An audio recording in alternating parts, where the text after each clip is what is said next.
మరి ఎందుకు నా ప్రార్థనకు జవాబు ఇవ్వట్లేదు అని ఇక్కడ ప్రశ్న వేసి తర్వాత దావీదు ఏం చేస్తాడంటే మరలా ఆయన దేవుని పట్ల మళ్ళీ కొనసాగం ప్రారంభించాడు. కానీ మనం మాత్రం ఏం చేస్తామంటే ఆ కష్టం వచ్చినప్పుడు, ఆ బాధ వచ్చినప్పుడు ఈ ప్రశ్నలు అందరం అడుగుతాం. దేవా, నిజంగా నా ప్రార్థన నీకు వినబడతలేదా? దేవా, నా ప్రార్థన నీకు వినబడతలేదా? నా కష్టం నీకు కనబడతలేదా? ఎన్ని రోజులు పడాలి దేవా ఈ కష్టం? ఎన్ని రోజులు పడాలి ప్రభా ఈ బాధ?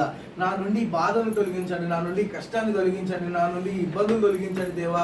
కానీ ఎందుకు నీకు వినబడతలేదా అని మనం అడుగుతూ ఉంటాం చాలాసార్లు. అడుగుతూ చాలా మంది ఏం చేస్తారంటే ఈ కష్టాల్లో అడిగి కృషించిపోయి వాళ్ళు ఏం చేస్తారంటే దేవుడి నుంచి మెల్లమెల్లిగా దూరం వెళ్తా ఉంటారు.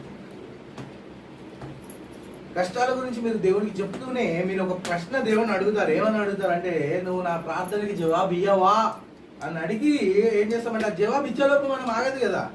మనకి దేవుడు